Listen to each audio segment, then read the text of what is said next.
प्यारे बच्चों, आज मैं आपको पढ़ाने जा रही हूँ मुहावरे। तो मुहावरा शब्द अरबी भाषा का है जिसका अर्थ अभ्यास होना या आदी होना।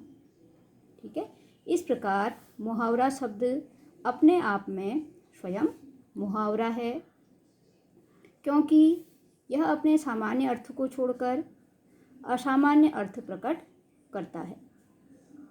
जैसा कि शब्द से स्पष्ट है कि मुहावरा संक्षिप्त होता है, परंतु अपने इस संक्षिप्त रूप से ही किसी बड़े विचार या भाव को प्रकट करता है।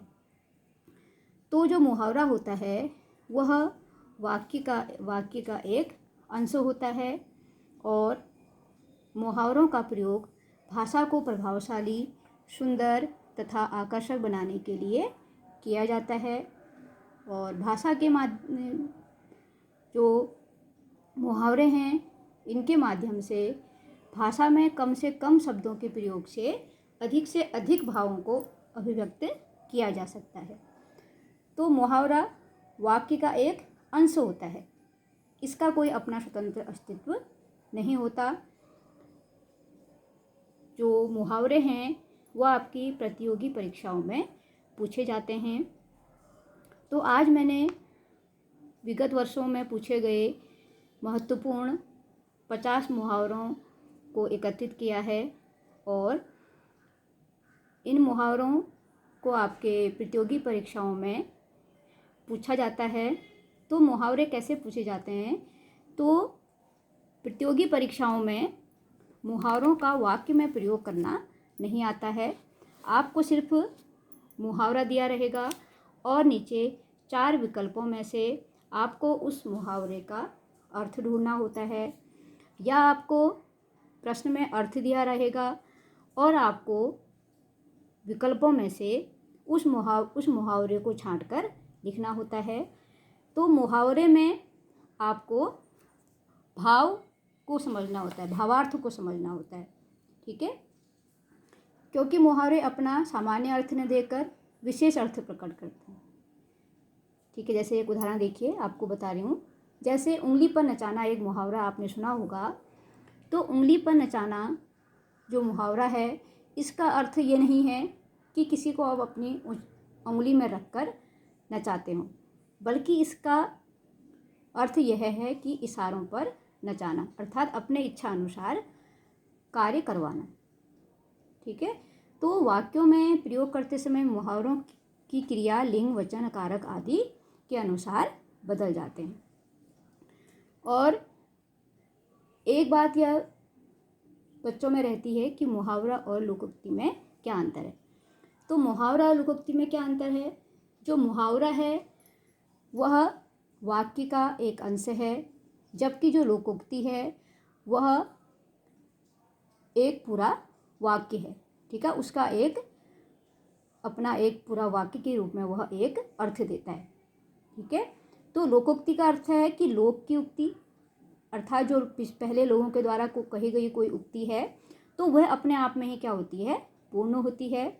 और इनका प्रयोग अधिकांश वाक्य के अंत में एक स्वतंत्र वाक्य के रूप में होता है, और जबकि मुहावरा का प्रयोग वाक्य के मध्य में होता है। यह दोनों अंतर है। और एक बात यह है, मैंने नोट की है या आप लोग भी नोट करते होंगे, कि जो मुहावरा होता है उसके अंत में हमेशा ना जो होता है वर्ण वो आता है।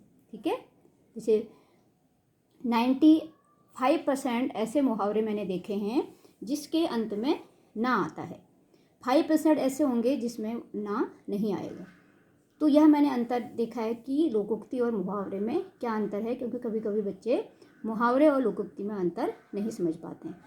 तो यह एक आसान तरीका है कि जब आप मुहावरे को पढ़ेंगे तो आप देखना कि उनके अंत में ना शब्द होता है, और जो लोकोक्तियाँ होती हैं उसमें ऐसा नहीं होता है। यह आपके बताने का, आपके समझने का एक तरीका बता रही हूँ मैं आपको। तो आप लोग देखेंगे कि 95% मुहावरों में आपको ना लिखा हुआ दिखाई देगा और 5% में ऐसा नहीं होता। ठीक है, कभी कभी ये भी पूछा जाता है परीक्षाओं में कि यह मुहावरा है या लोकोक्ति है, तो तब आपके लिए यह आसानी रहेगी।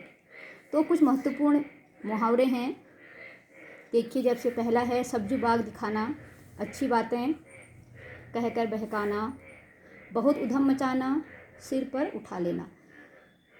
मैं इनका वाक्य प्रयोग आपको नहीं बता रही हूँ, क्योंकि यह आपके प्रतियोगी परीक्षाओं में नहीं पूछा जाता है। वहाँ पर सिर्फ यह पूछते हैं कि इस मुहावरे का क्या अर्थ है, ठीक है। फिर है 99 के फेर में पड़ना, धन जोड़ने में लगे रहना, अक्ल पर पत्थर पड़ना, बुद्धि भ्रष्ट होना, एक पंथ दो काज, एक प्रयत्न से दो काम हो जाना, अंधा होना, विवेक भ्रष्ट होना, कलई खुलना, रहस्य प्रकट हो जाना, दाल में कुछ काला होना, आशंका या संदेह होना, कान खड़े होना, सतर्क हो जाना, पत्थर की लकीर। फिर है पत्थर की लकीर, अमिट या पक्की बात, सिर धुनना, पश्चाताप करना, अंगारे उगलना, बहुत कठोर बातें कहना, आँखें तरेरना, क्रोध से देखना, अंगारों पर लौटना, खतरनाक कार्य करना। फिर है अपना रंग जमाना, प्रभावित करना, अक्ल का दुश्मन, मूर्ख होना, अंधेरे का दीपक, आशा का स्रोत, ईंट से ईंट बजाना, बुरी तरह पराजित करना, ईंट का चाँद होना, कभी कभी दिखाई देना या बहुत समय के बाद दिखाई देना, आग उगलना, कठोर वचन कहना। इसके अतिरिक्त और देखिए, फिर है आँखें बिछाना, प्रतीक्षा करना, अंगार बरसाना, भयंकर क्रोध करना, कांटा बोना, परेशानी खड़ी करना, आंधी के आम, असामयिक लाभ प्राप्त होना, अंक में समेटना, गोद में लेना या आलिंगन करना, आग पर पानी डालना, झगड़ा मिटाना, उड़ती चिड़िया पहचानना, दूरदर्शी होना, बालू से तेल निकालना, असंभव कार्य करना, गुलर का फूल होना, अदृश्य होना, टोपी उछालना, अपमान करना। फिर है काठ का उल्लू होना, अत्यंत मूर्ख व्यक्ति, पाँव फूक फूक कर रखना, बहुत सावधानी से कार्य में प्रगति करना। तो प्यारे बच्चों, मैं यह आपसे नहीं कहती कि यह वही मुहावरे हैं जो आपकी प्रतियोगी परीक्षाओं में पूछे जाएंगे। यह एक मेरा प्रयास है कि आप इन मुहावरों को भी अगर पढ़ेंगे तो इनमें से भी आपके बहुत से महत्वपूर्ण मुहावरे हैं जो परीक्षाओं में पूछे जाते हैं। तो आपको इसके अतिरिक्त भी मुहावरे पढ़ने हैं, क्योंकि आप 6 क्लास से मुहावरे पढ़ते आ रहे हैं और आपको मुहावरे पता हैं क्या होते हैं, आपको वाक्य में प्रयोग करना भी आपकी कक्षाओं में पूछा जाता है। तो यह एक छोटा सा प्रयास है कि ये मुहावरे जो हैं, इन मुहावरों को मैंने विगत जो वर्षों में पूछे गए हैं उनको मैंने एकत्रित किया है, ठीक है।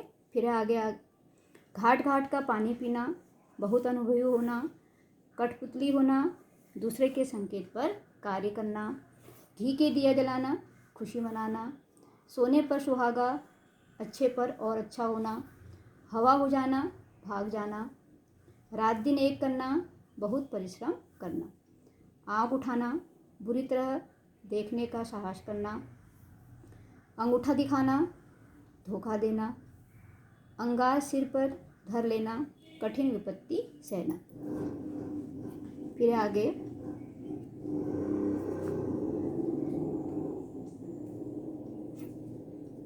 अंधे के हाथ बटेर लगना, बिना परिश्रम सफलता मिल जाना। फिर है अग्नि परीक्षा देना, साहसपूर्वक सामना करना, आँखें चार होना, प्रेम होना, दांत खट्टे करना, पराजित करना, कलेजा मुंह को आना, अधिक चोट लगाना, अपना उल्लू सीधा करना, स्वार्थ सिद्ध करना, हाथ के तोते उड़ जाना, भौचक्का रह जाना या होश गंवाना। फिर है होंठ चबाना, क्रोध प्रकट करना। फिर है सिर पर कफन बांधना, मरने को प्रस्तुत रहना, मुंह तोड़ जवाब देना, कठोर शब्दों में कहना। फिर अगला है अंत में माथा ठनकना, शक हो जाना। ठीक है।